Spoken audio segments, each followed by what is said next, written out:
आज संपूर्ण विश्व में सबसे ज़्यादा आनंद की बात तो यह है कि आज रक्षाबंधन का त्यौहार है, और रक्षाबंधन का त्यौहार होने के साथ साथ भी लोग राखी भी बनवा रहे हैं और टीवी खोलकर शिव महापुराण की, क्योंकि व्रत नहीं छूट जाए। यह केवल व्रत की कथा नहीं है, आपका व्रत भी है। ना जाने कितनी गलतियां हम व्रत करते समय कर जाते हैं, ना जाने कितनी गलतियां हम व्रत के पहले कर जाते हैं या व्रत के बाद कर जाते हैं। हम भगवान को रिझा नहीं पाते। कई लोग हैं, कितने सालों हो गए गुरुदेव हमको सोमवार का व्रत करते करते, कितने साल हो गए हमको मंगलवार करते करते, कितने साल हो गए हमको बृहस्पतिवार करते करते। कई ऐसी माताएं जो निरंतर व्रत कर रही हैं, निरंतर व्रत में डूबी हुई हैं, पर उसके बाद भी उनके मन में आता है कि हमारा व्रत सफल हुआ कि नहीं हुआ, भगवान ने उसको स्वीकार करा कि नहीं करा। पार्वती मैया जब व्रत करने बैठती थी तो शंकर उनके सामने आ जाते थे, सती मैया जब व्रत करने बैठती थी तो शंकर जी उनके सम्मुख में आ जाते थे, माँ गोरा जब व्रत करने बैठती थी तो महादेव उनके सामने आ जाते थे, उमा जब व्रत करने बैठती थी तो भगवान महेश उनके सामने आ जाते थे। तो व्रत जब माताओं ने करा तो उनके सामने भगवान प्रकट हो गए। तो हम व्रत करते हैं तो भगवान क्यों नहीं आता?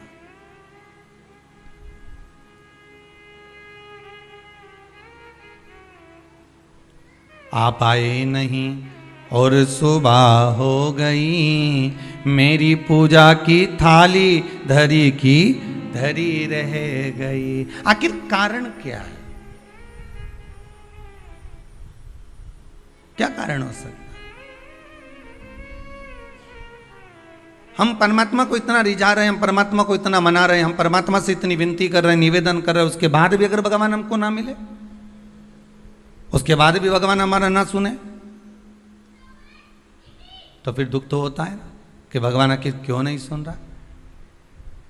कुछ माताएं कर रही थी, गुरुजी हमने ये करा, उसके बाद भी भगवान ने हमारा ना सुना। हो सकता है कि कुछ गलतियां हमारे भीतर की भी हो। हम इस शरीर से तो परमात्मा को रिझा रहे हैं, हम इस शरीर से तो भगवान को मनाने का प्रयास कर रहे हैं, हम शरीर के द्वारा तो मंदिर तक पहुंच जा रहे हैं, हम शरीर के द्वारा तो हम मंदिर में जाकर जल भी चढ़ा रहे हैं, अभिषेक भी कर रहे हैं, पूजन भी कर रहे हैं, अर्चना भी कर रहे हैं, पर साथ में मन नहीं जा रहा हो तो, साथ में मन नहीं पहुंच रहा हो तो। कथा भी कितने सुंदर दिन प्रारंभ हुई है महाराज, श्रावण की पूर्णिमा, और कथा जो प्रारंभ हुई है वो भी व्रत। और बहुत समझने वाली बात है कि आज के दिन कई बहनें ऐसी होती हैं जो भाई के यहाँ नहीं जा पाती, कई भाई ऐसे होते हैं जो बहनों के यहाँ नहीं जा पाते।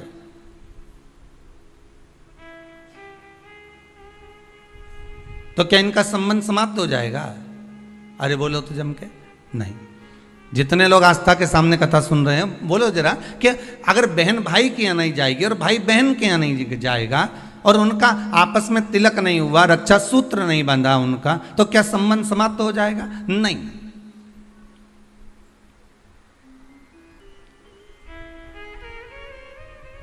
संबंध केवल शरीर का नहीं है, संबंध आत्मा का भी है।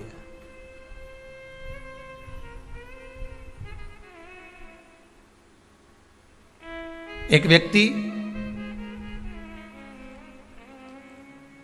अपने नगर में निवास करता था, रहता था, और बड़ा सुंदर भाव से वह निवास करता था। अब एक समझने वाली बात है, देखिए, शरीर का पाप कर्म और मन का पाप कर्म दोनों को देखिएगा। वो अपने गांव में, नगर में निवास करता,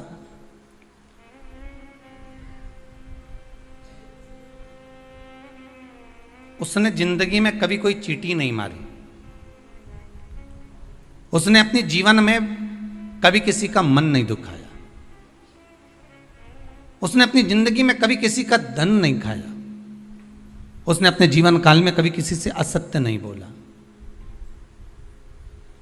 उसने संपूर्ण जीवन काल में ना असत्य बोला, ना झूठ बोला, ना कपट करा, ना बेईमानी करी, ना प्रपंच करा, ना छल करा, ना कुछ बेकार कर्म करा,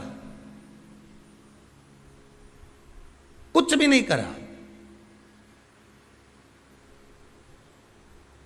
इसके बाद भी वो जब प्राणों को त्याग कर गया तो नरक भोगना पड़ा। दृष्टांत सागर का यह बड़ा सुंदर चरित्र है महाराज।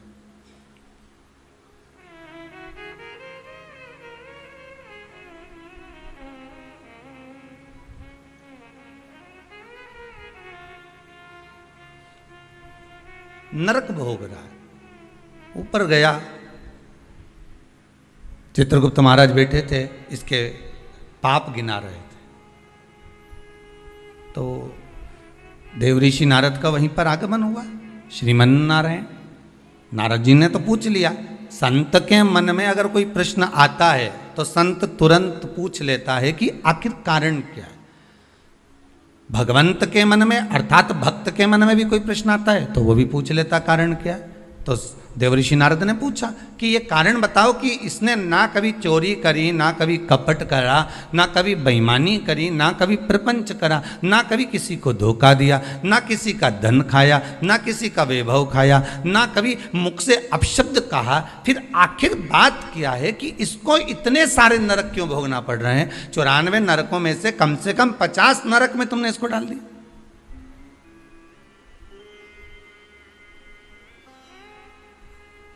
ये नरक में भेजने का कारण क्या है?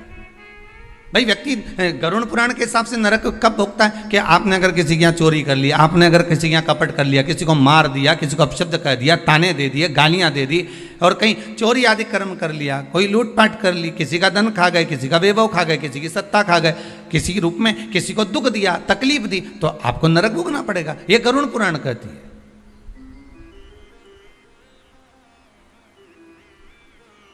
तो देवऋषि नारद ने पूछ लिया चित्रगुप्त महाराज से, धर्मराज से, ये बताओ कि इसने ये कुछ करा है क्या? तो क्या कुछ भी नहीं करा। इसने अपनी स्त्री को हाथ उठाया क्या? नहीं। इसने अपने बच्चों से कुछ कहा क्या? नहीं। बच्चों ने इसको कुछ कहा क्या? नहीं। इसने अपने माता पिता की सेवा नहीं करी क्या? करी। सब कुछ करा इसने। फिर नरक किस लिए दिया गया? नरक का कारण क्या है? क्यों नरक भेजा जा रहा है?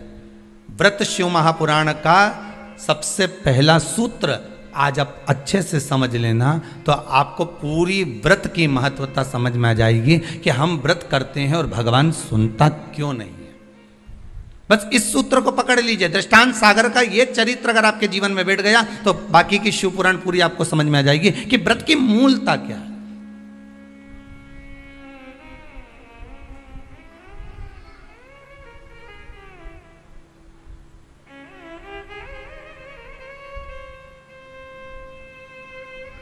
कारण क्या हो सकता है?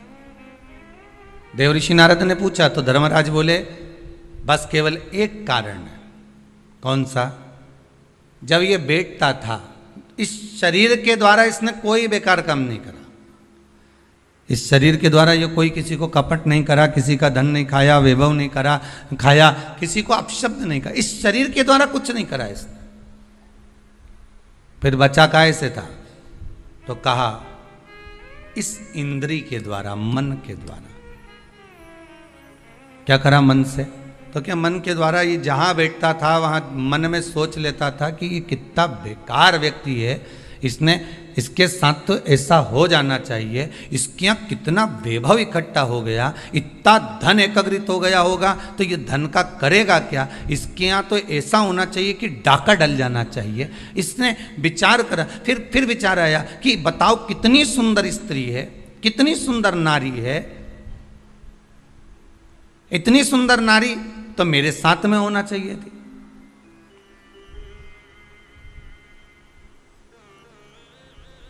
इसकी कितनी प्रॉपर्टी है, कितना वैभव है इसके पास में, कितना धन है इसके पास में। कुछ ऐसा हो जाए कि इसका धन संपूर्ण मेरा हो जाए, इसका पूरा वैभव इतना इतना जितना इसका धन है ये सारा के सारा मेरा हो जाए। अब बोलो शरीर से कुछ कर रहा है क्या वो? जितने आस्था पर सुन रहे हो, जितने फेसबुक यूट्यूब पर सुन रहे हो, दिल से बोलना, उसने शरीर से कुछ करा? नहीं। शरीर से कोई चोरी करी? नहीं। शरीर से किसी को मारा? नहीं। किसी का धन खाया? नहीं। पर कर क्या रहा है?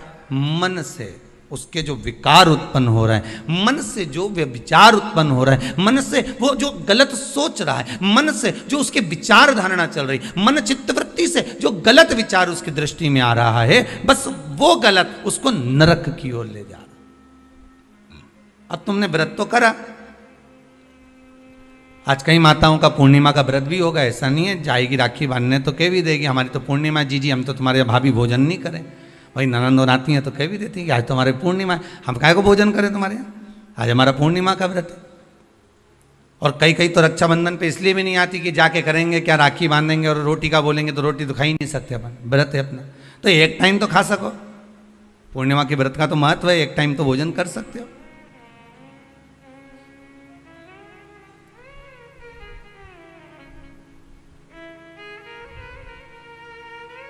अब तुमने व्रत तो करा,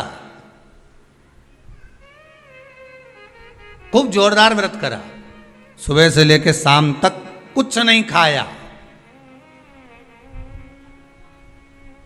कुछ भी नहीं खाया, पर ये मन बार बार अगर दौड़ कर कहीं चले गया, डब्बे में सब लोग भोजन कर रहे थे और सभी लोग प्रसाद को पा रहे थे, सभी लोगों के मन में भाव आया कि कितना सुंदर भोजन बना है, आज तो बाफला एक नंबर का बना है, आज बाटी तो बहुत जोरदार बनी। अब तुमने बनाई तो जीजी के लिए ही थी, ननंद के लिए थी, घर में बेटी के लिए थी, और आज तो मेहमान आया ना, भांजा ने भांजी ने सबके लिए बनाया, और मालूम पड़े ननंद आके कह दे कि नहीं हमारा तो आज श्रावण की पूर्णिमा का व्रत है, आज हम कुछ खाएंगे ही नहीं। अब तुमने बाटी तो बना दी, बाफला तो बना दिया, पूरन पोली तो बना दी, तुमने आज आलू बड़ा तो बना दिया, सब्जी पकौड़ा मंगोड़ा सब बना दिया तुमने, पर बेचारी वो बहन भले राखी बांध रही है, भले वो माँ आई हुई है, उसका व्रत भी है, पर उसकी जो मन है ना थोड़ा सा, वो बाफले में तो जरूर जाए,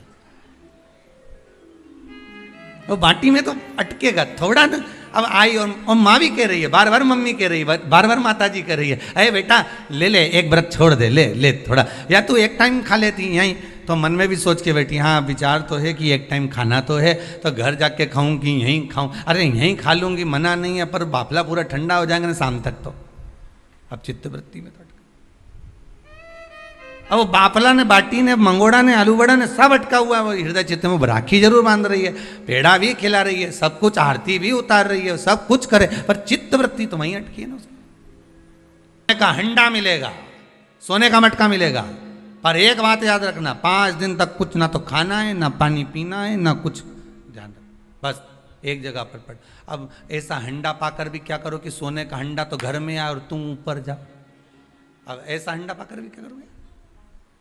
अब मालूम पड़े सोने का अंडा तो आ गया घर के अंदर और तुम चल दिए ऊपर। अब क्या ऊपर से आओगे नीचे खर्च करने के लिए सोने का अंडा का माल? नहीं चाहिए। प्रथम सुख निरोगी काया, द्वितीय सुख घर में माया। ये दूसरे नंबर पर आती है माया, दूसरे नंबर पर आता है धन, संपदा, सत्ता, वैभव, ये दूसरे नंबर पर है। अभी बीच में जब ये कोरोना महामारी का कहर चल रहा था, अब तो थोड़ा बाबा की कृपा है विश्वनाथ की कि अब धीरे धीरे धीरे धीरे कोरोना महामारी धीरे धीरे जा रही, ये शंकर की कृपा मान लो।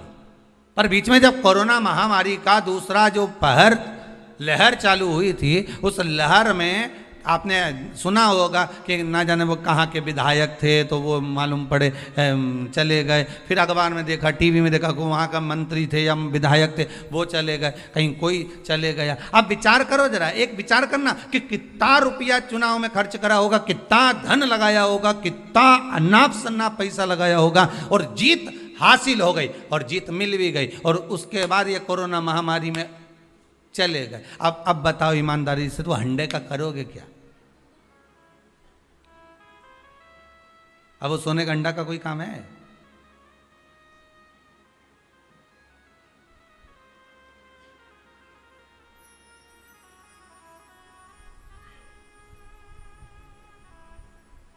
वो एक गीत है ना, वो पहले शादी में चलता था कि सारी की सारी तैयारी रह जाती, मानो उनका एहसान कि यमराज को ना कह दी।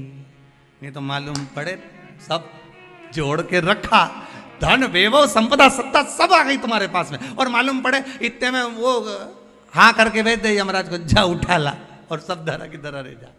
क्या करो उसका? फिर वो वैभव, वो धन, वो दौलत, वो संपदा, वो सत्ता का क्या करोगे?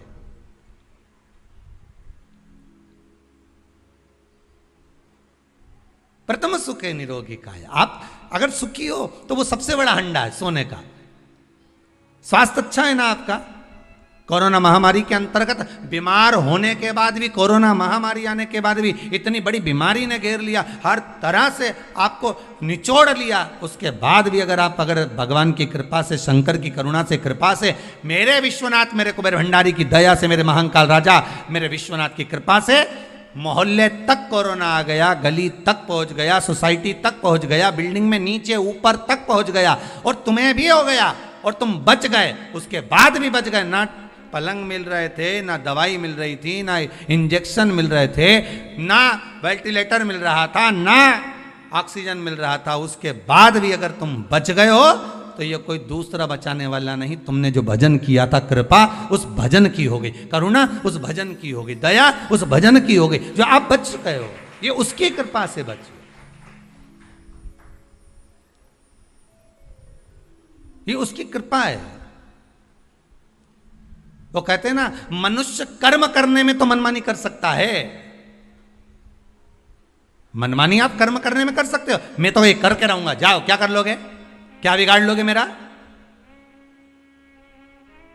आप अपना कर्म करने में तो मनमानी कर सकते हो, पर उस कर्म का भोग भोगने में मनमानी कर सकते हो क्या? नहीं, वो तो फिर जो लिख दिया है उसको तो भोगना पड़ेगा, जो कर्म का फल मिल रहा है उसको तो भोगना है, उसमें कोई मनमानी नहीं है भाई। आप यहाँ चॉइस ला सकते हो कि मेरे को ये खाना है, मेरे को ये पहनना है, मुझे ये करना है, पर ऊपर जाने के बाद कोई चॉइस चलेगी क्या? नहीं, मैं तो एसी का रूम में ही सोऊंगा, बेकुंठ में ही सोऊंगा, नहीं जाना मुझे नरक, मैं झगड़ा करके बता दे, जा लड़।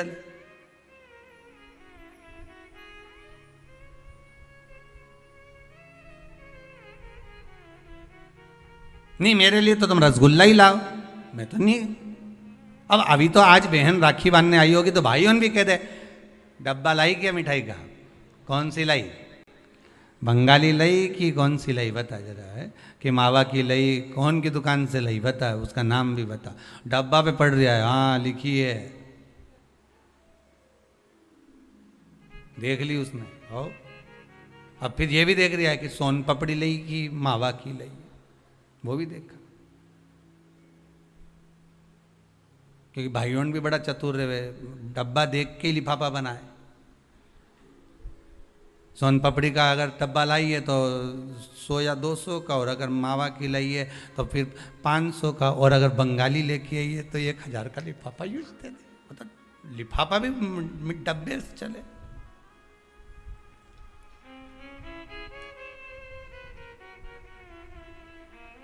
और वो फिर बहन लेके आती है ना, नारियल लाती है, श्रीफल, श्रीफल, गोला नहीं नारियल का, सूखा गोला नहीं, क्या लाती है? श्रीफल। गोला तो आजकल फैशन का हो गया, नारियल का गोला तो फैशन है, क्योंकि नारियल लेके जाएंगे, नारियल 10 रुपए का है, भाई को लगना चाहिए कि कोई वीआईपी चीज लाई, इसलिए नारियल का गोला लिया। पर यहाँ कहीं पुराण में कहीं लिखा हो नहीं कि नारियल का गोला दिया था लक्ष्मी जी ने राजा बलि को, या इंद्राणी ने इंद्र को रक्षा सूत्र बांधा था तो उसमें नारियल का गोला दिया था, यहाँ कहीं लिखा हुआ तुम कहीं पढ़ो तो मुझे जरूर भेज देना। रहे हो उसमें श्रीफल, जिसमें जल हो, पानी हो, और पानी वाला फल जब हाथ में देकर रक्षा सूत्र बांधती है बहन, तो भाई का भी घर भरा रहता है और बहन का भी घर भरा रहता है। भाई का भी घर भरा है और बहन का भी, जिसमें जल भरा हो, जिसमें पानी भरा हो, वो श्रीफल होना चाहिए। और गोला रखो, मना नहीं है, तुम्हारा मन कर गया कि गोला लेकर आई हूं कि भाभी 2-4 दिन खा लेगी, छोरा छोरी खा रहे, टोरा टोरी खाएगा, हाँ तो रख दो, तुम मना नहीं है, तुम जो दो तो गोला बाद में दे दो, पर हाथ में जब रक्षा सूत्र बंधे, जब राखी बंधे, तो तुम्हारे हाथ में श्रीफल होना चाहिए, नारियल होना चाहिए। क्यों? पहले की कथा में आप स्मरण करेंगे, जो हमने मुंबई में स्कंद पुराण बातचीत थी उसमें वर्णन किया था, श्रीफल कार्तिकेय बाबा का प्रतीक है, श्रीफल संत का प्रतीक है, स्कंद का प्रतीक है। आप नारियल का गोला दो 50 बार दो, 10-10, 20-20 गोले दे दो, 50-50 गोले दे दो, मना नहीं है, हैं 2-4-8 झोला भर के दे दो, हम वो भी मना नहीं करें, एक बोरा भर के दे दो, उसका मना नहीं। पर श्रीफल की मूलता है, यहाँ नारियल का जो श्रीफल है उसकी मूलता है। और कितनी सुंदर बात है, नारियल जो बहन भाई को देती है श्रीफल, हाथ भरा हुआ रखती है, भाई को बहन जब श्रीफल देती है तो भाई वही श्रीफल अपनी बहन को कुछ दक्षिणा अर्थात कुछ रुपया रखकर, कुछ भेंट रखकर, कुछ स्वरूप रखकर, जब बहन इतनी दूर से आई वही श्रीफल भाई फिर बहन को दे देता है, ये ले तू ले जा, तू रख ले। पर बहन उस श्रीफल को लेकर नहीं जाती है, बहन क्या कहती है, नहीं नहीं तुझे रखना पड़ेगा, तू रख। तो दो चीज में से जब श्रीफल भाई भेंट रख कर देता है अपनी बहन को, तो बहन श्रीफल वहीं भाई के घर छोड़ देती है, भेंट का कुछ भाग लेकर चल देती है। ये बहन का प्रभाव। रक्षा सूत्र को लोगों ने बिगाड़ दिया आज के जमाने में, तो रक्षाबंधन का भी महत्व लोग नहीं जानते कि कैसे रक्षा सूत्र बनना चाहिए, कैसे रक्षाबंधन होना चाहिए, उसका भी विशेष महत्व होता है भाई, उसकी भी मूलता होती है। और एक बात कहूंगा आज रक्षाबंधन पर, आपको अच्छी लगे तो आप स्वीकार करना, ना लगे तो आप छोड़ देना। वैसे भी सीहोर वाला महाराज ताड़ी ताड़ी बोले ही बोले है, उसमें क्या दिक्कत, तो बोलने में तो कोई पीछे हटूंगा नहीं। एक निवेदन आप सबसे करूंगा, आपको अच्छा लगे अपने जीवन में उतारिएगा, ना लगे कोई बात नहीं, छोड़ दीजिएगा, पर उतारना जरूर। बहन से प्रॉपर्टी के चक्कर में कितना भी झगड़ा चल रहा हो, बहन का भाई से एक मकान के चक्कर में कितना भी झगड़ा चल रहा हो, संपदा के चक्कर में कितना भी झगड़ा चल रहा हो, तो भी निवेदन करूंगा, बहन और भाई तुम खूब लड़ो प्रॉपर्टी और जमीन के लिए, पर रक्षाबंधन के दिन कम से कम एक दूसरे के नहीं भी जाओ तो फोन लगाकर जीजी और बहन भाई से, भाई बहन से एक बार तो बात कर लो, क्योंकि धन अपनी जगह रह जाएगा साहब, वहां धन नहीं जाने वाला, आपका व्यवहार जाने वाला है, आपका प्रेम जाने वाला। माना उसने कुछ भी करा हो, अदालत में केस लगा दिया हो, 25 केस चल रहे हो अदालत में, 50 बार तुम्हें पेशी पर जाना पड़ रहा हो, 50 बार झगड़े हो गए, 50 बार तलवार लेकर खड़े हो गए, डंडे लेकर खड़े हो गए, एक दूसरे को मारने को तैयार हो गए, पर निवेदन है एक माता के गर्भ से तुम जन्मे हो, कम से कम उस माता के दूध का फर्ज अदा करो। और एक बार कितना भी झगड़ा हुआ हो, इस आस्था चैनल के माध्यम से आज रक्षाबंधन के दिन भले राखी बंधवाओ मत बंधवाओ, पर एक फोन लगाकर तो पूछ लो जीजी कैसी है, कब आएगी बता, या बहन भाई को कह दे रे कैसा है, भूल गया क्या मुझे, भाई भी कह दे, लड़ाई की बात मत करना, आज के दिन बस प्रेम की बात करना कि कम से कम बहन का फोन तो आया। मेरा मन कहता है, मेरा दिल कहता है कि शायद दिवाली पर जितनी आतिशबाजी नहीं हुई होगी उतनी आतिशबाजी आपके दिल में होगी, कि जिससे केस चल रहा है वो फोन लगाकर पूछ रहा है कि भाई ने पूछा बहन से, बहन ने पूछा भाई से कैसे हो, भाभी से बात कर लो, थोड़ा बच्चों से बात कर लो। माना अदालत में देखा जाएगा, लड़ाई झगड़े सब होंगे, सब कुछ होगा, कौरव और पांडवों की कथा तो देखो रे कितनी सुंदर है,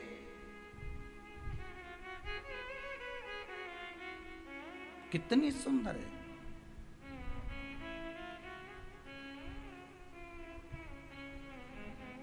पांडवों की बहन सुभद्रा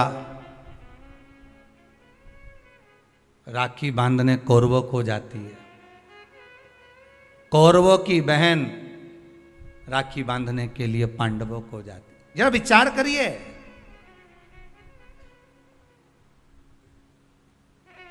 क्या युद्ध के मैदान में लड़े नहीं, क्या युद्ध के मैदान में मरे नहीं, युद्ध अपनी जगह पर है, लड़ाई अपनी जगह पर है, पर एक त्योहार की त्योहार कम से कम आज बूढ़ी सी बूढ़ी भी माँ होती है ना, तो रक्षाबंधन पर तो उसको भी मायके की याद आती है साहब। क्यों नहीं जाती वो, क्योंकि ये घर कौन देखे, बहुवन सब चली गई तो उसको तो देखना है ना। बूढ़ी से बूढ़ी भी माँ हो ना तो उसको भी याद आती है मायके की। वो बहू से कह देती है ले लिफाफे में थोड़ी सी 2 राखी रख दे और हमारा दोनों भाइयों के लिए कोरियर कर दे। 5 दिन 8 दिन पहले से कह रही है भेज दी क्या बेटा, भेज दी क्या बेटा। हाँ मम्मी भेज दी। अब वो पहुँच जाए उसमें एक पत्र लिख के डाल दे कि बंधवा लेना, हो थारी बुआ ने भेजी है, बंधवा लेना, तेरी बहन ने भेजी है।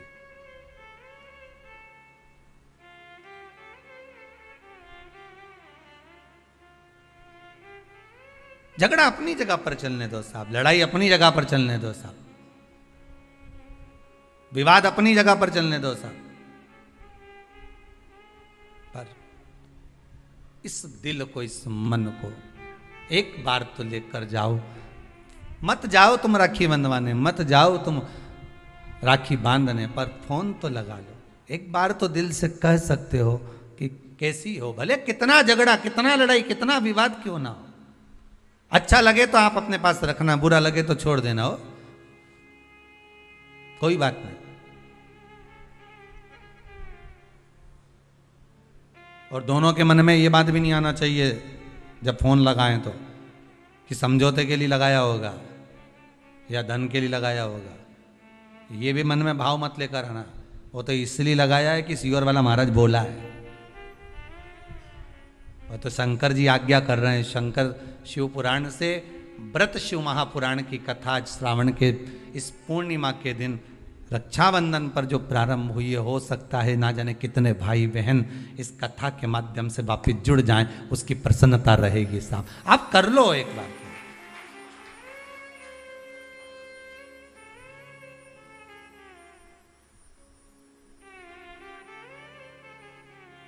कर लो।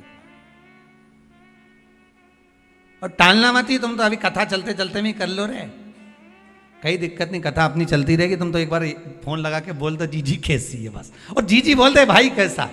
जिसके यहाँ झगड़ा हो प्रेम, बस एक बार फोन लगा के बस, कथा होती रहेगी, ये तो चलेगी 2 बजे से 5 बजे तक। तुम इसकी चिंता मत करो, तुम तो लगा लो। आज अपन त्योहार ही मना ले आज अच्छा से, तुम तो लगाई।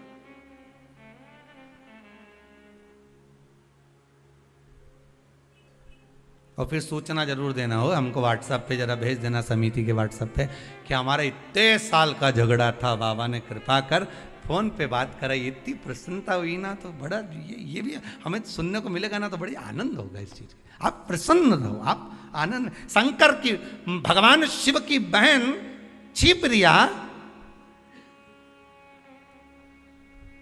पूरी दुनिया की सबसे बड़ी राखी वही बनती है, उज्जैन के महाकाल को। पूरी दुनिया की सबसे बड़ी राखी उज्जैन के महाकाल को ही बनती है। और कैसी थी माता छिप्रिया, जरा उठा के चरित्र तो देखो छिप्रिया माता का। क्या करती थी, भाभी भोजन बना के रखती है, नंदी को खिला के चली जाती।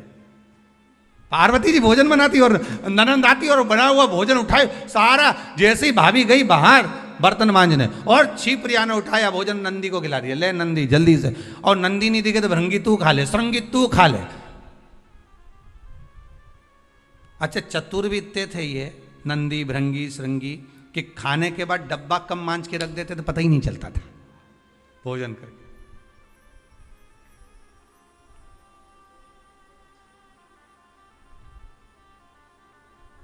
पर भाभी की कितनी बारंबार परीक्षा माता छिप्रिया ने ली। माता छिप्रिया ने कितनी बार छिप्रिया ने परीक्षा ली है, भगवान शिव की भी और साथ में भाभी की भी, पार्वती मैया की।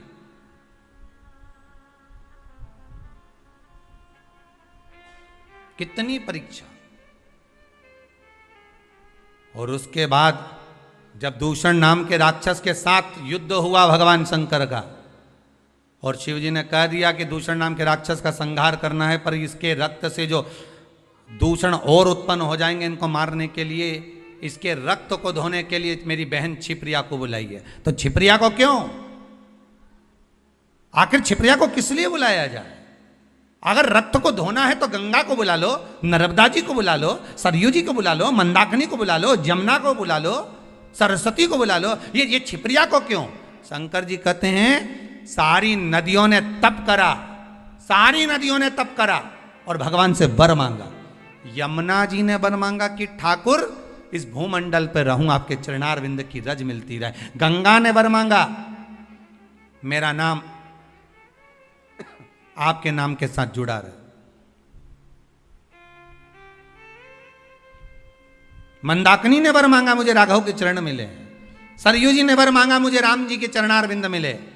राम अगर अपने प्राणों को भी त्यागे तो मेरे जल में ही त्यागे, ये सरयू जी ने मांगा। पर केवल एक नदी ऐसी है, नर्मदा जी ने भी मांगा मेरा कंकर संकर बन जाए।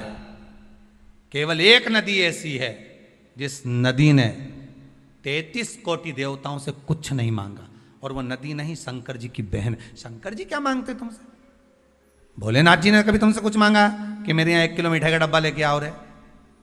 शंकर जी कभी बोले कि मेरे यहाँ तुम ये लेके आना, ने सोना लाना, ने चांदी लाना, ने अंबारी लाना, ना ये लाना? शंकर जी तो कहे तुम आ जाओ, 1 लोटा पानी हो तो चढ़ा जाओ, दूध हो तो दूध, दही हो तो दही, नहीं मिले तो बेलपत्र, बेलपत्र भी नहीं ला सको तो मेरी उठा के मुझ पे ही चढ़ा दो, और इतना भी नहीं ला सकते तो 3 बार ताली बजा दो। ये भी नहीं कर सकते तो शिखर का दर्शन कर लो, ये भी नहीं कर सकते तो मंदिर के सामने से निकल जाओ।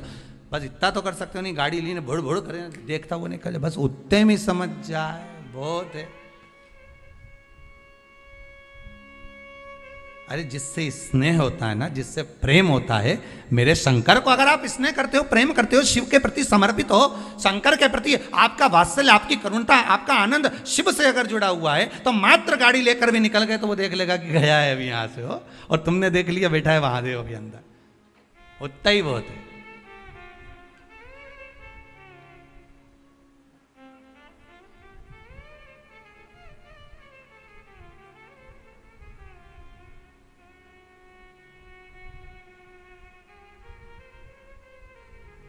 बहुत उत्तम,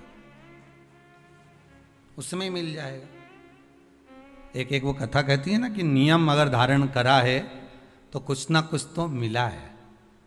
नियम अगर धारण करा है तो कुछ ना कुछ तो मिला है। एक कथा पढ़ने में आई थी कि एक व्यक्ति जो खेत जाया करता था, अपना काम किया करता था, एक बार किसी गुरुजी ने कह दिया कोई नियम ले ले, तो उसने कहा कौन सा नियम लो? अरे कुछ नियम ले ले या व्रत कर ले। तो क्या व्रत तो मेरे से बने नहीं, काम इतना खेत में रहे, कोई व्रत बने? तो एक व्रत ऐसा धारण कर ले कि नियम ले ले कोई ऐसा कि भगवान का दर्शन करूंगा, ये करूंगा, वो करूंगा, गंगा का स्नान करूंगा, कोई तो नियम ले। उसने कहा अच्छा एक नियम ले लूँ। तो क्या हाँ कौन सा? तो क्या मेरे पास में कुमार रहता, बिल्कुल घर लगा लगाए, उसका मुंडा देख लूँ सुबह सुबह, बस एक बार दिन भर में 24 घंटे में एक बार देख लूंगा, नियम पूरा। हाँ ये नियम ले ले, पर उसके बाद ही तू भोजन करेगा। हाँ ठीक है, मैं कुमार का मुंह देखूंगा तब भोजन करूंगा। उसने नियम ले लिया, पास के पास तो रहता ही है, कर लेंगे। ऐसा नियम धारण करा, ऐसा करा, पत्नी के लिए रोटी खा लो, पति अब भी आया, छत पे चढ़ा, कुमार का मुंह देखा, भोजन करा तुरंत। पत्नी के लो भोजन कर लो, रोज का नियम। वो चढ़े देखिए, अब आज 2 साल हो गए नियम बने, पत्नी के लिए भोजन कर लो, पति बोला अब भी आया, और ऊपर गया देखने तो कुमारी गायब था। तो क्या आज कहाँ चले गए ये? तो इसके घर चले गया, घर जाके आवाज लगाया, जैसी आवाज लगाया तो वो तो दिखा ही नहीं, उसकी पत्नी निकल के आई। क्या हो गया? पति कहाँ है तुम्हारा? क्या वो तो मिट्टी लेने गए। तो मिट्टी तो वो इतने दिन की लेके आते थे हमेशा, और रोज तो दोपहर में जाते थे, आज इतनी जल्दी कैसे चले गए? पता नहीं कहाँ गए, पता नहीं। वो ढूंढता ढूंढता ढूंढता ढूंढता चले गए सीधे वन में, जहां पर वो मिट्टी खोद रहा था, और कुमार जहां मिट्टी निकाल रहा था, ये वहीं पहुंचा। जैसे कुमार ने फिर मिट्टी को खोदा, उसके अंदर से एक सोने का हंडा निकला। हंडा जैसे ही निकला, कुमार खुश हो गया, ये गया, और जाते से ही इसने इसका मुंह देखा कुम्हार का। देखते से इसको तो इतनी भूख लग रही थी, ने जम के चिल्लाया देख लिया, और जो बोला देख लिया, और भागते भागते गया। कुमार ने सोचा हंडा देख लिया। अब कुमार वो हंडे को छुपा के कपड़े में इसके हाथ दौड़ दौड़ कर जाए, अरे रुक तो जा, अरे रुक तो जा, मैं दे रहा हूं, रुक तो जा। के देख लिया और के दे रहा हूं, रुक तो जा करते करते कुमार के यहाँ से दौड़ता कुमार इसके पीछे, और ये अपने घर में गया। पत्नी से कहा जल्दी रोटी दे, और ये जीमने के लिए बैठा। कुमार आया, भाई देख आधा तू रख ले, आधा मैं रख लूं, पर किसी से मत कहना। इसने कहा क्या आधा आधा करना, ये मेरे को जो सोने का अंडा मिला ना, तूने तो क्या देख लिया, आधा सोना इसको मिल गया, आधा उसको मिल गया। वो व्यक्ति खेत पर जो काम करने वाला था वो गुरुजी के पास गया, गुरुदेव आपने कहा था एक नियम बना लो, अगर वो नियम भी अगर तुमने बना लिया तो भगवान कहीं से भी दे देता है, देता जरूर है, पर नियम तो बनाओ, कोई एक नियम तो धारण करो। एक नियम बनाओगे ना तो भगवान दे देगा, पक्का है, पर बनाओ तो।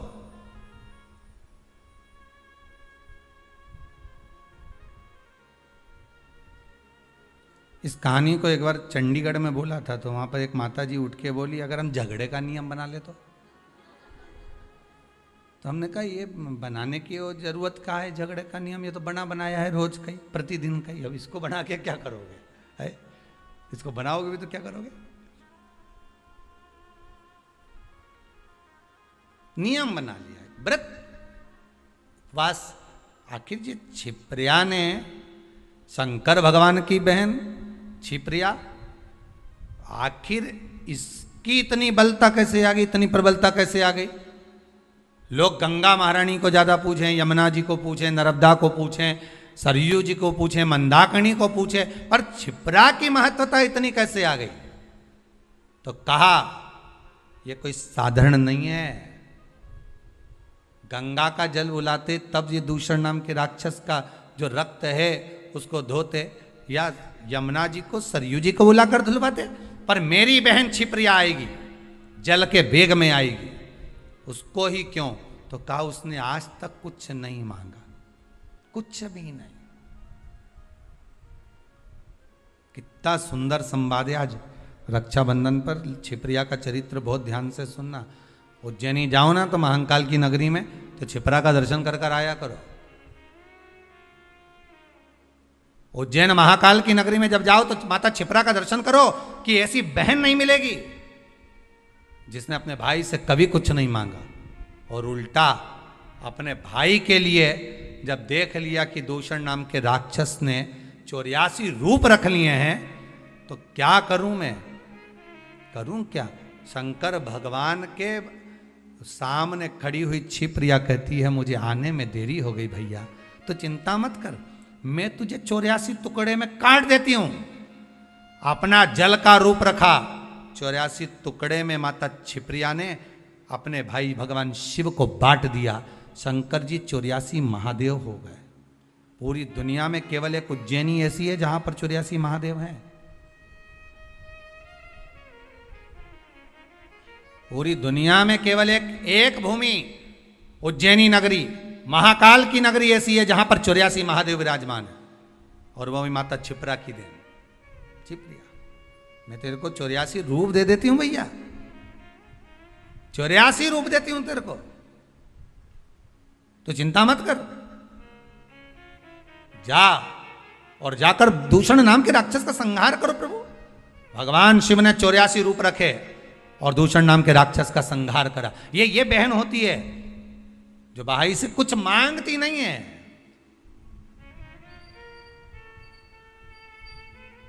कुछ नहीं चाहिए। बहन तो कहती है मुझे क्या चाहिए, तुम दे भी दोगे साड़ी तो क्या करूंगे, मेरे पास तो पहले से बहुत सारी पड़ी है, क्या करना भैया। भाभी रहने दो, बस व्यवहार अच्छा रखो, प्रेम अच्छा रखो, वाणी अच्छी रखो, मीठा बोलो, अच्छे से बोलो, बस इतना चाहिए और कुछ भी नहीं चाहिए मुझे, और कुछ नहीं चाहिए।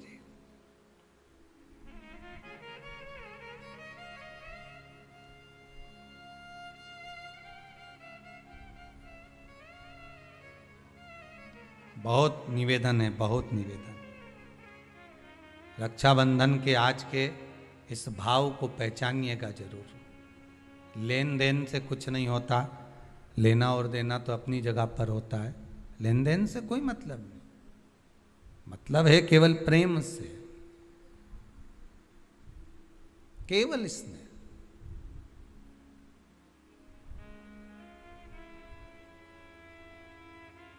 भाई को लगे बहन इतनी पैसे वाली है, पति इतना कमा रहा है और भतीजों के लिए जरा सा सामान नहीं लाई, थोड़ा सा सामान लेकर आ जाना था अपने भतीजा भतीजी के लिए। तो भाइयों से निवेदन है, बहन से ये आशा मत रखो कि भतीजों के लिए कुछ लेकर आए। आशा ये रखो कि बहन हमारे दरवाजे पर आ जाए। पहले भी कहा, आज फिर कहते हैं, गाय बेटी, बहन बेटियां, गौ माता और संत ब्राह्मण।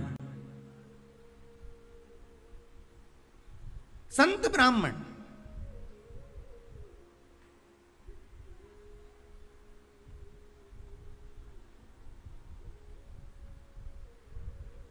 गाय बेटी और संत ब्राह्मण, ये तीनों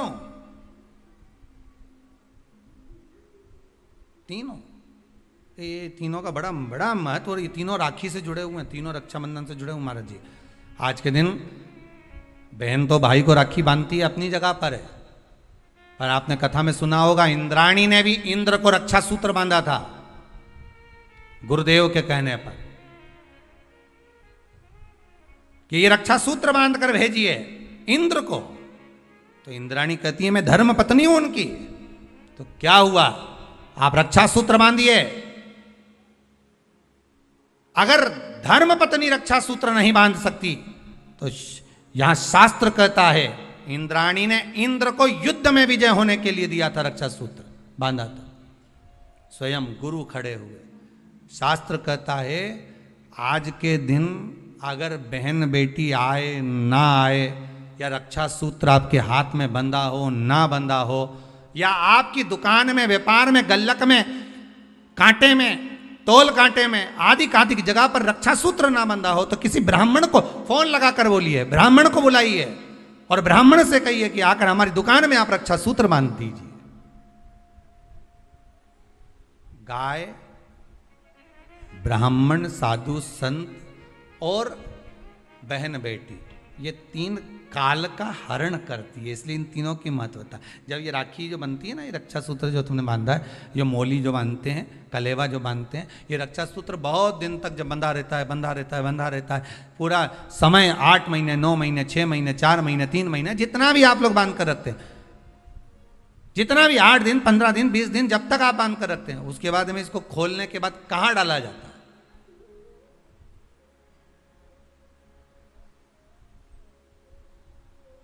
कहां दिया जाता है इसको?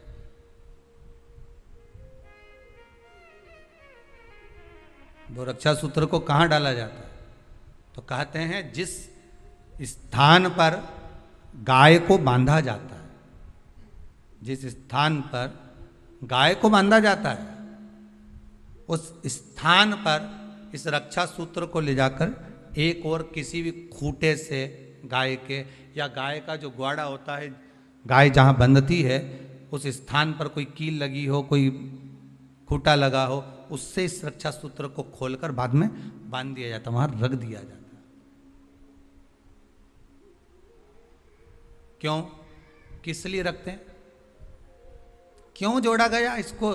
हिंदू धर्म में रक्षा सूत्र को गाय से क्यों जोड़ा गया? उसका कारण केवल इतना है कि गौ माता, जब तक आपने रक्षा सूत्र बांधा, इसके बाद रक्षा सूत्र आपने अगर गौ माता के उस ग्वाड़े में कहीं ले जाकर बांध दिया है, दे दिया है, रख दिया है, 33 कोटि देवता गौ माता के भीतर विराजमान होते हैं। 33 कोटि देवता गौ माता के भीतर रहते हैं। और केवल ये जो ये गाय जहां बंधती है, गौशाला जो होती है ना, गाय जहां बनती है, जहां पर गौ माता निवास करती है, हम तो कहते हैं लोग वृंदावन किससे मिलने जाते हैं? जम के बोलिए जरा। भगवान कृष्ण से, ठीक है? और भगवान कृष्ण किसको चराने जाते हैं? गौ माता। मतलब तुम कृष्ण जी के पीछे और कृष्ण जी गौ माता के पीछे। क्यों? तो उसका सीधा सीधा प्रसंग है कि गाय के ग्वाड़े में, गाय के उस आंगन में, गौशाला आदि आदि में जहां गाय बनती है, उस जगह पर अगर आपने रक्षा सूत्र बाद में बंधने के बाद 8-15 दिन, महीने भर, 2 महीने, 4 महीने, 6 महीने, 8 महीने के बाद में आपने वहां बांध दिया, रख दिया, तो जिसके हाथ में बंधा होता है उसकी रक्षा स्वयं गौ माता में विराजमान 33 कोटि देवता करते हैं। उसकी रक्षा का सूत्र फिर वो संभालते, फिर वो आपके नहीं, फिर वो संभाले। कोई बड़ा काल आ रहा है, कोई बड़ा एक्सीडेंट होने वाला है, कोई ग्रह बेकार हो गया, उसको फिर संभालेगा कौन? वही गौ माता। गाय, बेटी और संत, ब्राह्मण, साधु, सन्यासी, तपस्वी, साधक, उपासक ये संभाल लेते, ये संभाल। एक नियम ले लो, कोई भी एक साधना, एक व्रत करो, मना नहीं, पर शरीर से नहीं। कहा इसको नरक क्यों भेज रहे हो? इसने क्या कर दिया ऐसा नरक भेजना पड़ रहा है? क्यों भेज रहे हो? किस लिए भेज रहे हो? कारण क्या है? क्या? तो कहा कारण केवल एक ही है, शरीर। केवल एक कारण है, शरीर से तो कुछ नहीं करा, पर मन विचलित हो गया, मन चला गया। और जब मन विचलित हो जाता है, तुम हाथ से, शरीर से भले कुछ करो ना करो, यहां तक शिव पुराण की कथा कहती है कि मंदिर में जाकर आप लोटा भर के पानी भी नहीं चढ़ाओ और मन से कह दो कि आज मैं भगवान शंकर को हृदय से, मन से, भाव से, आज मैं शिव को गंगा का जल चढ़ा रहा हूं, आज मैं शंकर भगवान को छिपरा का जल समर्पित कर रहा हूं, आज मैं नर्मदा जी का जल चढ़ा रहा हूं, आज मैं सरयू जी का जल चढ़ा रहा हूं। मन से कह दिया आपने, भगवान ने उसको स्वीकार कर लिया और आपको पुण्य भी मिल गया। हम तो आप लोगों से ये भी कहेंगे, अगर आप आस्था चैनल पर कथा सुन रहे हो, भाव से श्रवण कर रहे हो, व्रत शिव महापुराण की कथा को सुन रहे हो, तो एक बात अपने भीतर उतार कर रखना, आप कुबेरेश्वर धाम नहीं आ सकते क्योंकि अभी लॉकडाउन चल रहा है, नहीं आना, पर घर में बैठकर आप मन से तो कुबेरेश्वर धाम जा सकते हो कि कथा चल रही होगी, मैं कथा सुन लेता हूँ, वहाँ बैठकर वहीं बैठा हूँ, कथा का रस स्वादन कर रहा हूँ, आनंद से सुन रहा हूँ, बाबा उसका भी पुण्य तुम्हारे खाते में दे देगा, बाबा उसका भी पुण्य देगा।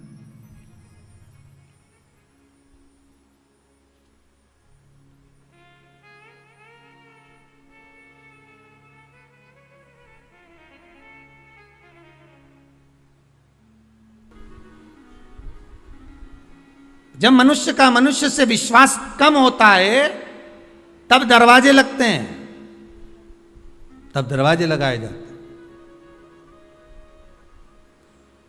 और जब उस विश्वास पर घात होने लगती है, जब विश्वास को तोड़ा जाता है, तब ताले लगाए जाते हैं।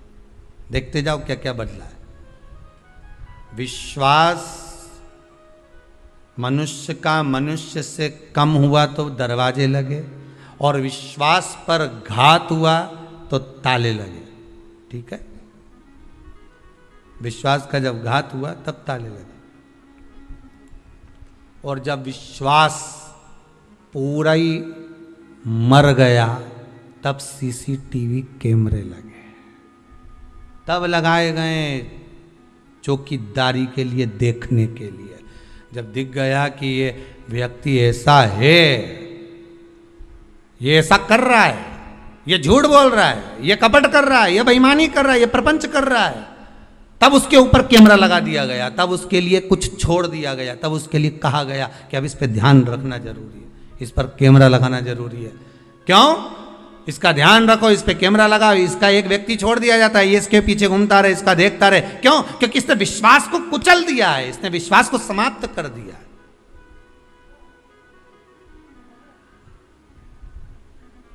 विश्वास मनुष्य का मनुष्य पर कम हुआ तो दरवाजे हुए, घात हुई तो ताले लगे, और जब विश्वास पूरा ही कुचल गया तब जाकर कैमरे लगे। ये कोई ऐसे ही नहीं लगा दिए गए कैमरे। कैमरे लगाने में तुम समझना, कोई होंगे ऐसे जो आपस में विश्वास तोड़ दिए होंगे, तब तो किसी ने तुम्हारे ऊपर निगाह रखी, तब तो तुम्हारे ऊपर चौकीदारी लगी, तब तो किसी ने किसी व्यक्ति को तुम्हारे लिए छोड़ा होगा कि भाई इसने विश्वास को कुचल दिया, झूठ पर, कपट पर, छल पर, बेईमानी पर, झूठ पर विश्वास को कुचला है, इसलिए कैमरा लगा, इसलिए किसी को छोड़ दिया गया कि अब ध्यान रखो, विश्वास कुचला गया। और निवेदन है, फिर कहूंगा, इस व्यासपीठ से निवेदन कर सकता हूं कि विष दे दो किसी को चलेगा, पर विश्वासघात मत करिए। किसी के साथ विश्वासघात, झूठ ना बोलिए, असत्य ना बोलिए। यहां तो शिव महापुराण की कथा कहती है, सत्यम शिवम सुंदरम। आपको अच्छा लगे भोजन, पेट भर कर पाइए, बहुत प्रेम से पाइए, पर झूठा ना कहिए। असत्यता का व्यवहार श्रेष्ठ नहीं होता शंकर के।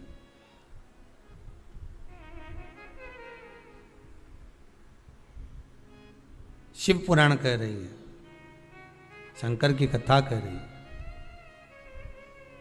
आज वो तड़प रहा है, 94 नरकों में से 50 नरक में उसको फेंका गया।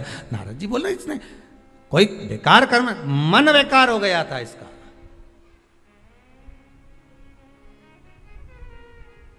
जब व्यक्ति का मन बेकार होता है तभी वो गलत कर्म कर पाता।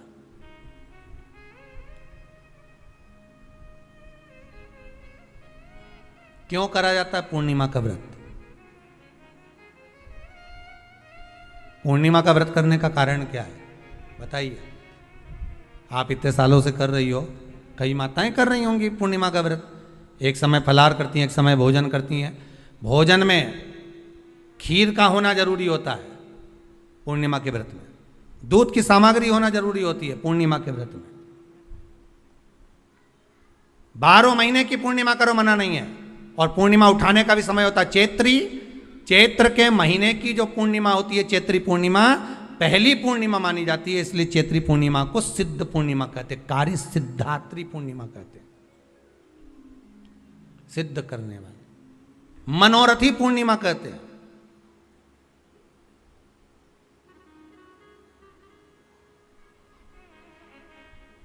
मनोरथी पूर्णिमा। इसलिए पूर्णिमा का व्रत कहां से उठाया जाता है? चैत्र के महीने की पूर्णिमा से पूर्णिमा का व्रत उठाया जाता है कि मैं महीने की पूर्णिमा करूंगी तो वो चैत्र पूर्णिमा से उसको उठा लिया जाता है। पर उसका एक नियम रहता है, आप फलाहार करें अपनी जगह पर है, पर एक समय भोजन कर रहे हैं वो अपनी जगह पर। भोजन के साथ में मीठे के साथ थोड़ा दूध की सामग्री होना जरूरी होती है। और क्यों करते हैं पूर्णिमा का व्रत? किस लिए किया जाता है, क्यों करा जाता है, उसका व्याख्यान वर्णन शिव महापुराण के अंतर्गत स्कंद पुराण में लिखा गया। स्कंद पुराण में वर्णन किया है श्री वेद व्यास जी महाराज ने।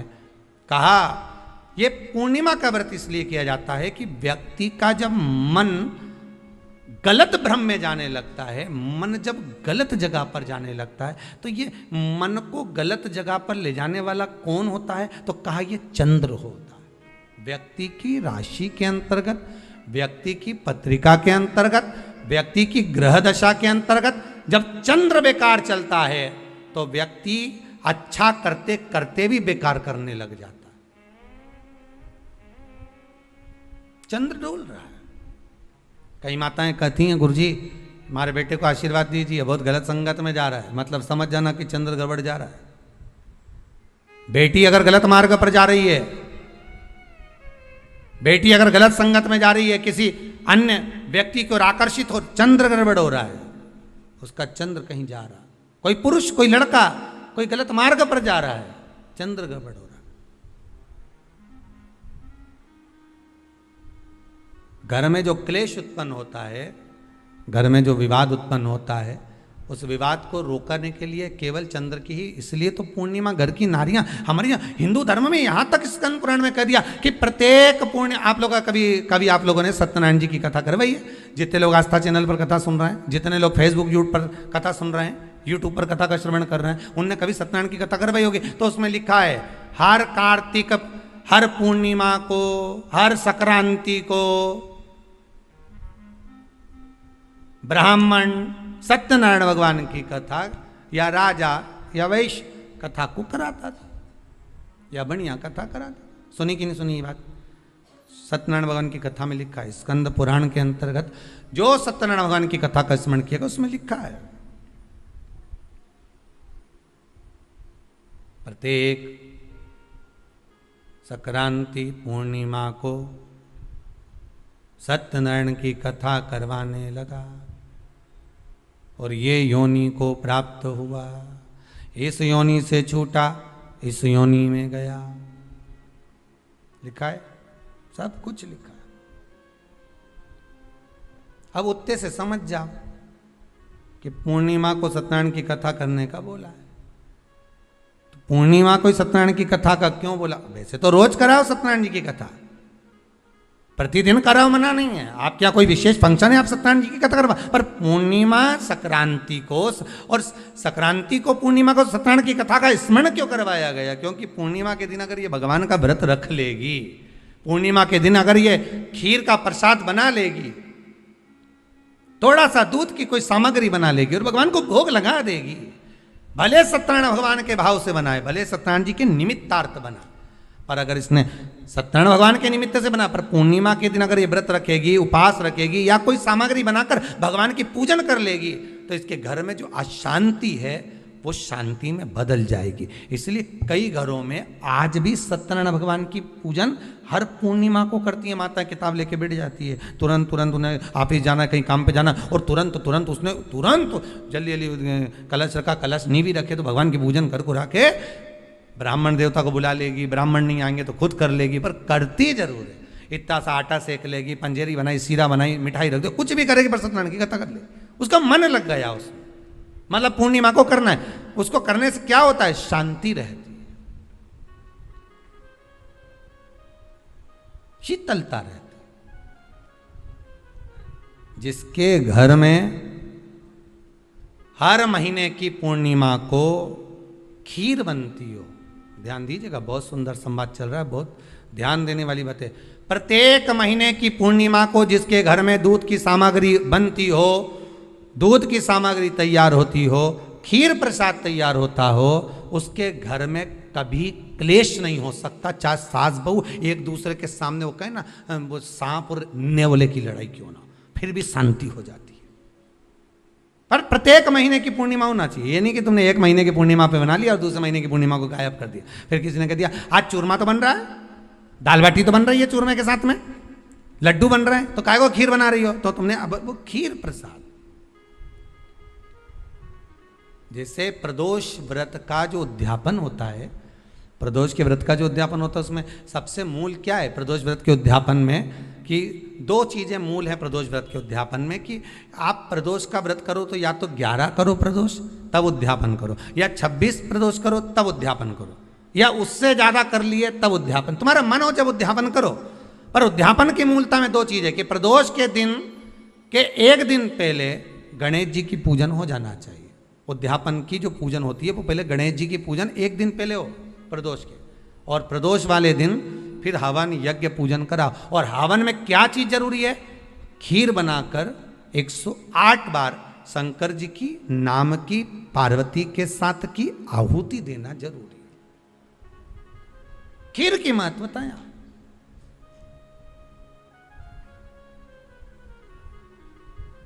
चलो और सहज भाषा में समझिए, और सरल भाषा।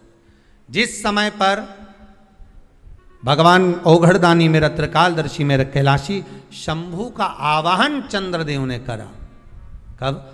जब ससुर ने श्राप दे दिया कि काया का रोग होगा, काया छिन्न होने लगी, टपक टपक कर गिरने लगी, काया नीचे गिर रही, चंद्र रोने लगे, आंखों से अश्रु बह रहा है, आंखों से आंसू बह रहा। किसके पास जाऊं मैं? तब देवऋषि नारद का स्मरण किया। देवऋषि नारद, नारायण श्रीमन नारायण, नारायण श्रीमन नारायण। देवऋषि नारद का स्मरण कर,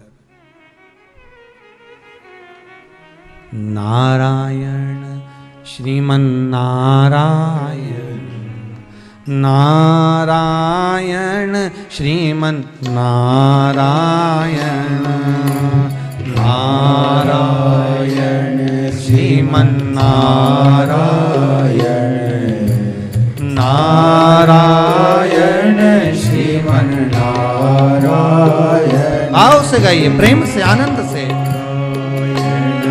श्रीमन्नारायण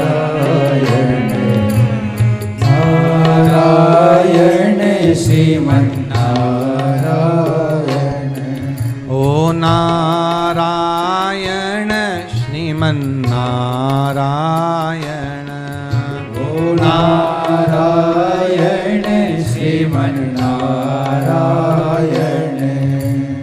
नारायण श्रीमन्नारायण। नारायण श्रीमन्नारायण।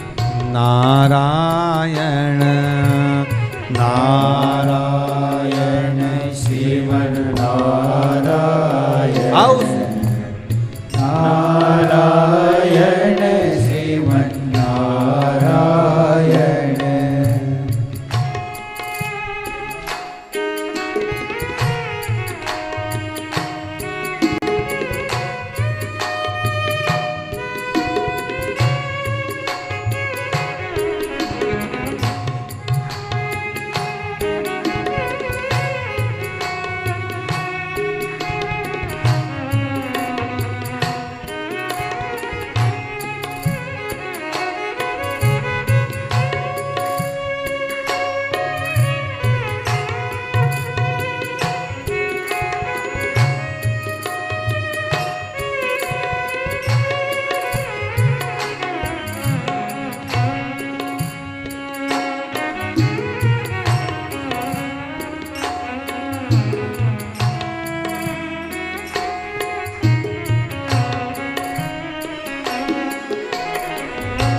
लक्ष्मी नारायण सत्यनारायण नारायण हरि नारायण। लक्ष्मी नारायण सत्यनारायण नारायण श्रीमन्नारायण। ओ लक्ष्मी नारायण सत्यनारायण नारायण हरि नारायण। लक्ष्मी नारायण सत्यनारायण नारायण हरि नारायण। बोलो नारायण श्रीमन्नारायण। नारायण श्रीमन्नारायण। नारायण श्रीमन्नारायण। नारायण श्रीमन्नारायण। बोलो नारायण श्रीमन्नारायण। नारायण श्रीमन्नारायण। नारायण श्रीमन्नारायण। नारायण श्रीमन्नारायण।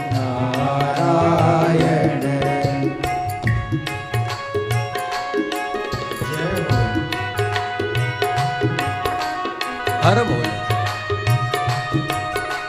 हरि बोल।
बद्री नारायण हरि नारायण नारायण बोलो नारायण बद्री नारायण हरि नारायण नारायण बोलो नारायण हे बद्री नारायण हरि नारायण नारायण बोलो नारायण बद्री नारायण हरि नारायण नारायण बोलो नारायण बोलो नारायण श्रीमन नारायण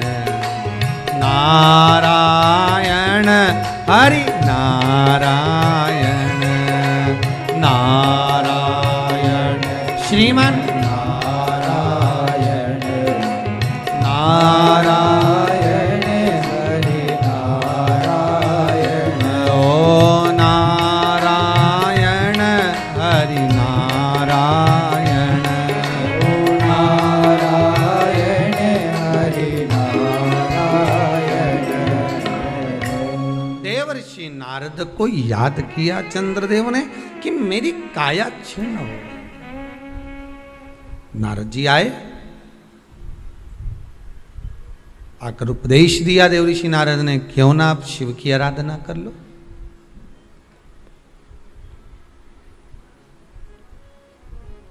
पूर्णिमा का जो व्रत है भगवान विष्णु का भी है तो शिव का भी है, दोनों स्वीकृत है।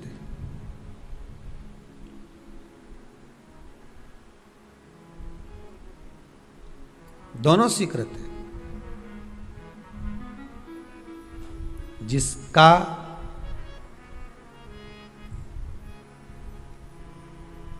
चंद्र आपकी पत्रिका में, आपकी राशि में, आपके स्वरूप में, हर व्यक्ति के संपूर्ण शरीर के अंदर 33 कोटि देवता विराजमान है। अलग अलग इंद्रियों पर अलग अलग देवताओं का निवास है। कभी मौका मिले तो अच्छे से उसको समझना। पूरे शरीर में अलग अलग इंद्रिय पर अलग अलग देवता। जिस व्यक्ति को रात्रि में, जैसे ही रात हो या दिन हो, भोजन करने के 15 मिनट के बाद ही नींद की झपकी आ जाए, समझ लेना चंद्र कमजोर पड़ गया, चंद्र गड़बड़ हो गया। बहुत ध्यान सुनिएगा जरा। पूर्णिमा का व्रत किसके लिए, वो भी ध्यान से दीजिए। शायद आपने कभी सुना ना सुना, पर अच्छे से सुन लोगे ना ये व्रत कथा, बार बार नहीं मिलने वाली। फिर इसके बाद तो तुम भले वो फिर फेसबुक यूट्यूब पर बाद में निकाल के भले सुनते रहना, पर सुन लो पूर्णिमा के व्रत का महत्व पूरा। एक, भोजन के बाद जब नशे जैसा माहौल हो जाए, आपको बिल्कुल कोई छेड़े ही नहीं, सोई नींद आए, जब लग जाए कि अब तो 2 क्षण सोना ही पड़ेगा, नेत्र कितना ही जगाओ तो भी नहीं माने, फिर तो बिन पिए नशा हो जाता है, जो बोले भोले गाता। तो ये जब ये चंद्र अपना प्रभाव दिखाता है तो भोजन के बाद आपको डुबा देता है। ठीक है,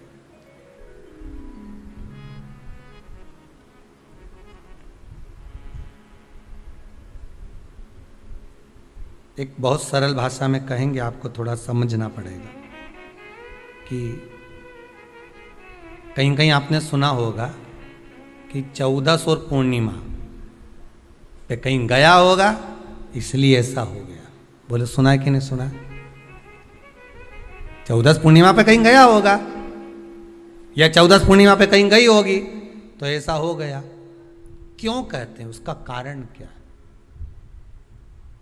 आखिर बात 1400 पूर्णिमा को क्यों लोगों ने बदनाम कर दिया कि 14 पूर्णिमा पे कहीं गई होगी तो बाल खोल के गई होगी, या ऐसा करा होगा तो वैसा करा होगा तो ऐसा हो गया, या ये चीज़ इसके साथ में ऐसा हो गया, या एक्सीडेंट हो गया, या ये चीज़। कारण क्या होता है?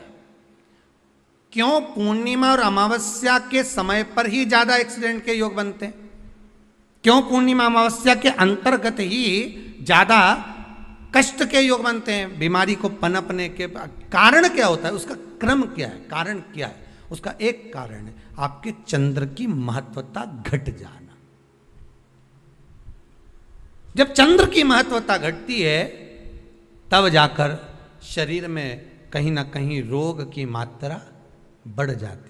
रोग अपना प्रभाव चंद्र के कारण दिखाना प्रारंभ, पर मन में बेचैनी नहीं हो, बेचैनी रहे, नींद नहीं आ रही है, कुछ मन में ऐसा लग रहा है कि कुछ होने वाला है, मन में स्थिरता नहीं आ रही, समझ लेना कि चंद्र गड़बड़ हो गया है। अब इस चंद्र को साधना है तो शिव तत्व में जाना पड़ेगा।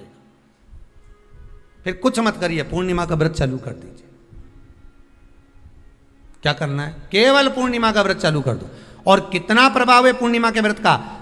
घर में 50 लोगों का परिवार है, 15 लोगों का परिवार है, 20 लोगों का परिवार है, और परिवार में से अगर एक पुरुष या एक स्त्री कोई भी पूर्णिमा का व्रत करता है तो पूरे परिवार के लोगों का चंद्र संवर जाता है, पूरे परिवार के लोगों का चंद्र सुधर जाता है। पूर्णिमा के व्रत का इतना प्रभाव शास्त्र कर रहा है, स्कंद पुराण कर रही है।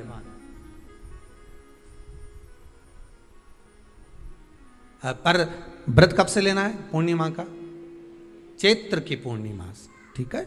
नहीं तो तुमने सोचा इतना महत्व सुना है पूर्णिमा के व्रत का तो मैं तो आज से ही नहीं खाऊं कछू, आज से ले लो। तो ये हर कोई सब तुम्हारा मर्जी पड़े, तुम तो आधी रात को उठ के भोजन करने लगो तो ये कहीं वर्णन नहीं। तुम तो आधी रात के नहा लो तो ये कोई महत्व है? तो हर चीज़ का एक समय होता है कि इतनी बजे उठना, इतनी बजे मंजन करना, ऐसा करना, भोजन करना, ये समय पर फलाहार करना, ये समय पर ये, तो ये सब चीज़ का एक समय होता है, हर चीज़ का एक समय। अब कथा तुम दिन में सुन लो, शाम के सुन लो, अब आधी रात को तुमको कोई उठा के 1 बजे रात के उठ, भेरू उठ जा, कथा सुन ले, तो भेरू उठेगा? और आधी रात को भेरू उठ भी गया ना तो तुम्हें भेर भी बना देगा। हा? कथा सुनने वाला है।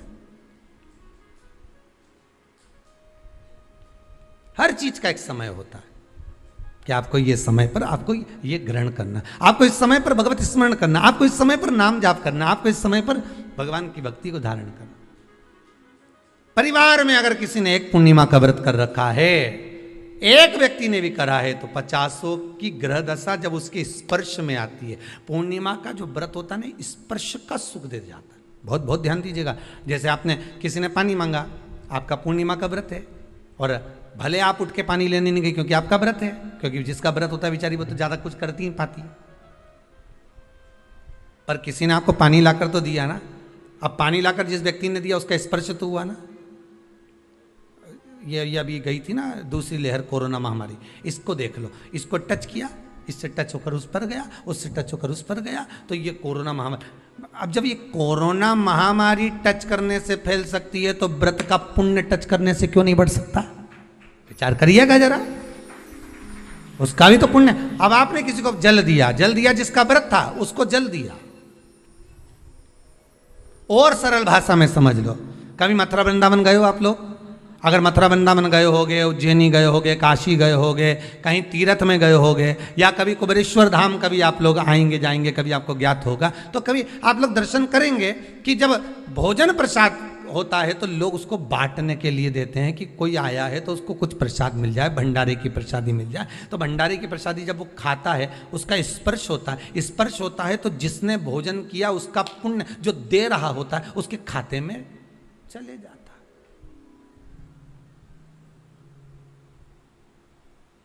उसके खाते में गया वो। पूर्णिमा के व्रत का नियम है, घर में एक सदस्य भी कर रहा है, किसी ने उसको भोजन बनाकर थाली में कुछ प्रसाद फलाहार सामग्री दी, उसका स्पर्श बड़ी बहू को हुआ, बड़ी बहू रसोई घर में गई, उसने बाकी की चीज़ों को छू लिया, उसको देवरानी ने छू लिया, देवरानी ने कोई बर्तन छुआ, उससे तीसरी देवरानी ने देखा, उसने कोई चीज़ छू ली, तो वो छूते छूते छूते छूते वो पूर्णिमा का प्रभाव पूरे घर के लोगों को हो जाता है, और उनका चंद्र इतना प्रबल हो जाता है कि अपने आप उनकी बेचैनी, उनकी आलसता समाप्त हो जाती है। नहीं तो एक व्यक्ति के कारण पूरे चंद्र दशा खराब। एक दुखी तो सब दुखी, एक सुखी तो सब सुखी। वो देख ले कि हाँ इसको सुख मिल गया है, अब ठीक है।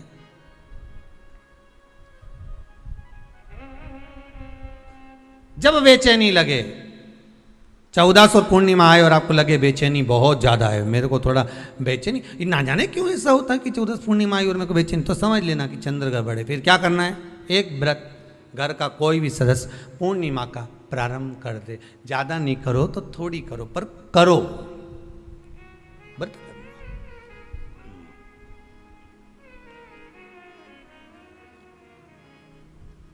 बहुत क्लेश हो रहा हो,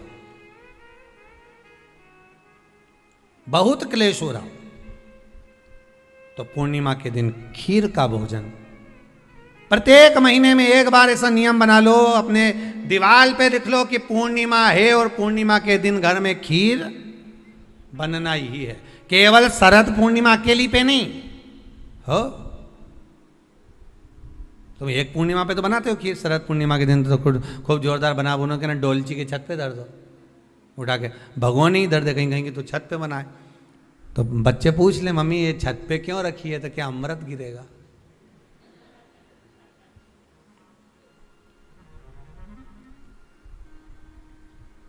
अब बोलो जम के जरा, क्या गिरेगा? अमृत गिरेगा। अच्छा, अब शिव महापुराण की कथा, स्कंद पुराण तो कहती है पूर्णिमा के महत्व को जो दर्शाया जाता है कि शरद पूर्णिमा के दिन चंद्र में से अमृत तत्व गिरता है, गिरता है। पर कब गिरता है? अरे जम के तो बोलो, जब उस खीर का ढक्कन हटा हुआ, केवल खीर का नहीं अपना भी ढक्कन हटा हो, तभी तो अमृत गिरेगा।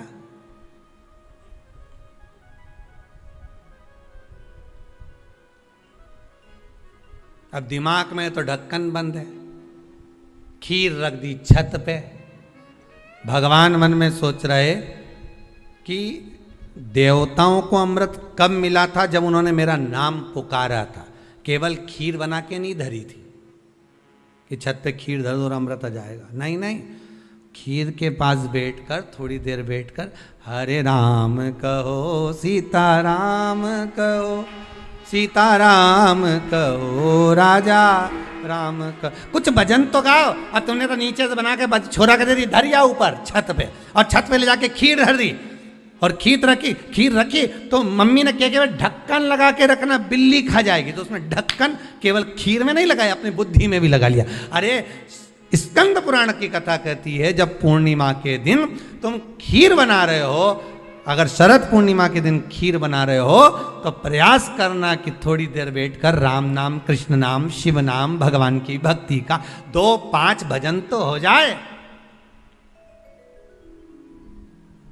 अब दिमाग में लगा ढक्कन, खीर में भी लगा दो ढक्कन, अमृत कहां से झड़ेगा? भगवान भी सोचे ना राम नाम लीनो तूने भरी जवानी में, तो डूब के मर जा रे चुल्लू भर पानी में। अब भगवत भजन करे नहीं और क्या कि अमृत झड़ेगा? भगवान के कहीं नहीं झड़े, फालतू की बात।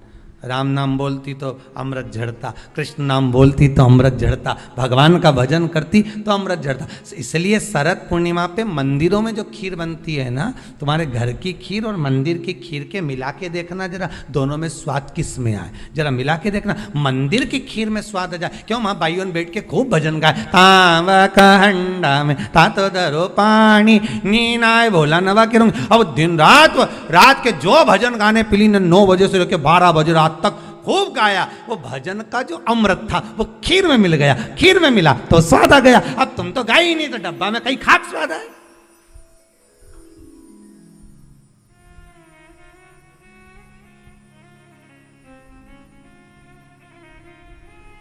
अब रात्रि को छोरा से क्या, जा खीर उठाना नीचे, जो खीर लेके आया ने खा के देखी तो ये खीर तो फटी गई,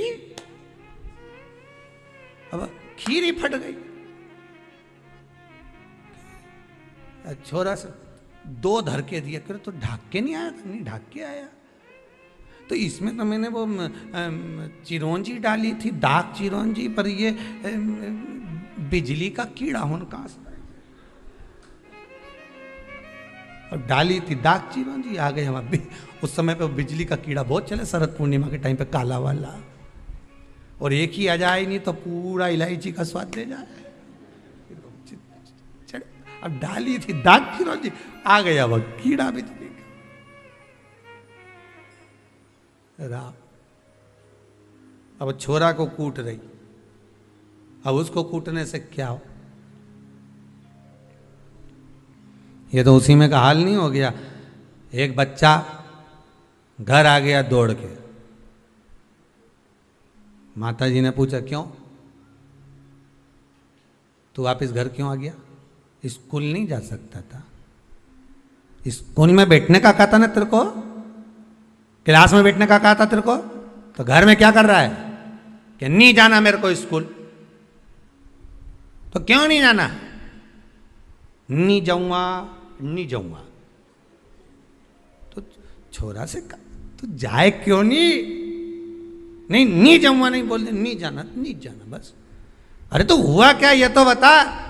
कि मार साहब है नहीं, हमारा टीचर, हमारा गुरुजी माँ साहब, उनने बोर्ड पे लिखा महाभारत, और हमसे पूछे किसने लिखी, तो हमने कह दिया तुम नहीं लिखी। तो उन्होंने हमको खूब मारा, तो अब स्कूल नहीं जाऊंगा। जब मार साहब खुद लिख रिया है, इतना बच्चा के सामने लिखा, बोर्ड पे लिखा महाभारत, और हमसे पूछा किसने लिखी महाभारत, तो हमने कह दिया तुम नहीं लिखी।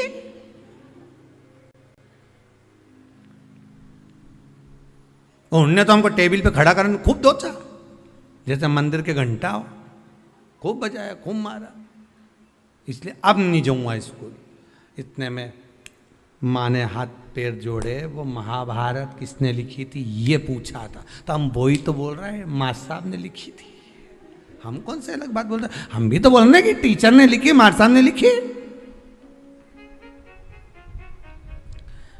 तू नहीं सुधरेगा कभी जिंदगी में। हम तुमसे इतना सा पूछ रहे हैं महाभारत किसने लिखी? माँ साहब ने लिखी, टीचर ने लिखी। और देखो मम्मी,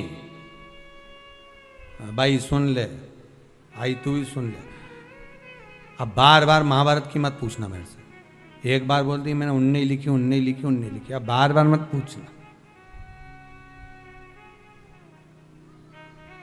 पिताजी आ गए दुकान से, खेत से, क्यों रे छोरा आज तो स्कूल नहीं गया? गया था। तो फिर बस सन ने खूब मारे, तुम भग आया। क्यों भग के आया? ऐसा क्या कर दिया तूने? तो मार साहब खुद लिखे, बोर्ड पे लिख दी महाभारत, और मुझसे पूछ रहे महाभारत किसने लिखी। मैंने भी कह दिया तुम नहीं लिखी। तो मार साहब ने खूब मारा, मैं अब नहीं जाऊंगा। तो पिताजी बोले रे मूर्ख, तुझे बता देना तो महाभारत किसने, तो वही तो बताया कि माँ साहब ने लिखी। पिताजी भी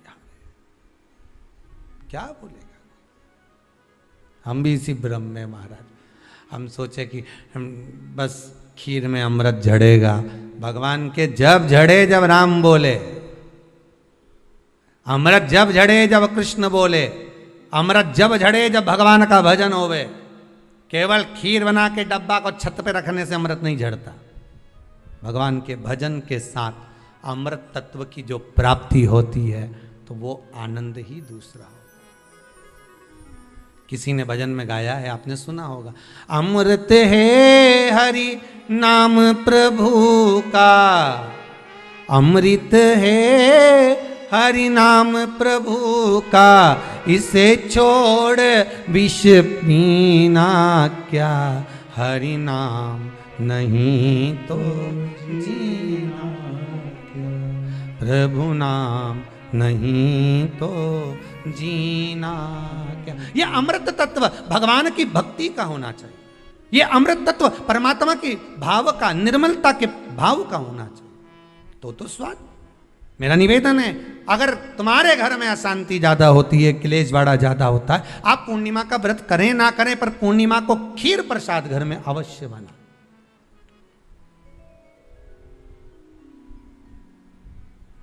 12 महीने की पूर्णिमा करके देखने में क्या जा रहा है? देख लो बना के, नहीं तो ना तो सियोर वाला महाराज तुम्हारे यहाँ खाने आ रहा है, नहीं तो खीर तो अपने घर में ही है। कोई महाराज तो नहीं आएगा खाने के लिए कि सियोर वाला महाराज को तुम खीर का डब्बा पहुंचा दो कि हर महीने की पूर्णिमा को तुम्हें ही खाना है, तुम्हें ही बनाना है। इतनी सी बना लो, पर बनाओ, देखो कि घर में शांति होती कि नहीं होती। बनाकर जाने में क्या जा रहा है? नहीं तो खीर तो है ही सरी, अगर शांति नहीं हुई तो खीर तो है, खा ही लेंगे। पर बना के देखने में कुछ जा रहा है क्या? बनाओ।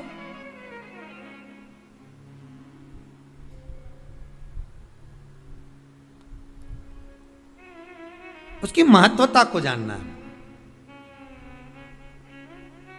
ये जो हवन में, यज्ञ में खीर की जो आहुतियां छूटती हैं, ये इसका महत्व बहुत है महाराज। आप समझें ना समझें वो आपकी जगह पर आपके यहां जब विद्वान ब्राह्मण, कोई विद्वान ब्राह्मण आपके यहां जब यज्ञ कराने आए, हवन कराने आए, वास्तु पूजन कराने आए, जब माता रानी का हवन, किसी भी रूप का यज्ञ कराने के लिए आए और वो खीर की आहुतियां जब छुड़वाए, तो आप पूछना कि खीर की आहुति का फल कितना, प्रताप फल कितना। पूरे यज्ञ में वो खीर की आहुतियां लक्ष्मी के लिए जो दी जाती है, वो लक्ष्मी की वृद्धि कर देती।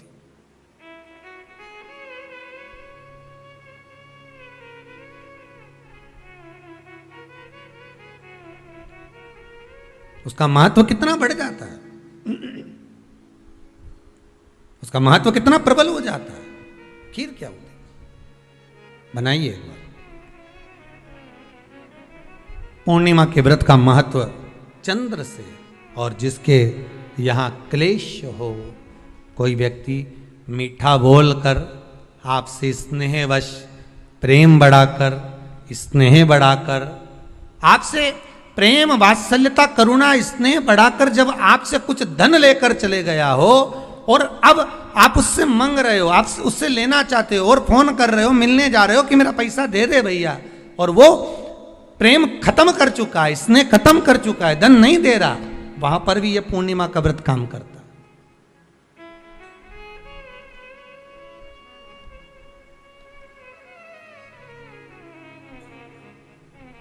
वहां पर भी पूर्णिमा का व्रत काम करता है। कहा व्रत करने वाला व्यक्ति जो पूर्णिमा का व्रत करता है, चावल का, अक्षत का, श्वेत वस्त्र में, सफेद कपड़े में अक्षत रखकर, जो जिससे धन लेना है, प्रेम वश लेकर गया है, स्नेह वश लेकर गया है और नहीं दे रहा है, उसका स्मरण कर कर ब्राह्मण देव को दे देने पर भी महाराज चंद्र की दशा सुधर कर लक्ष्मी का भाव वापिस प्राप्त हो जाता, पुनः वापिस। चंद्र से शिव भी जुड़े हैं, चंद्र से नारायण भी जुड़े हुए हैं। महाराज देवऋषि नारद का आगमन हुआ, नारद जी ने पूछा क्या बात है चंद्र, तुमने मुझे याद क्यों किया, कारण क्या है वो तो बताओ। चंद्र का कहना, मेरी काया का रोग हो गया, मेरी काया गिर रही है नीचे, टपक टपक कर गिर रही है, मेरी काया का रोग है, मुझे क्या करा जाए। तो कहा एक काम करो, देवऋषि नारद बोले शंकर का स्मरण करो।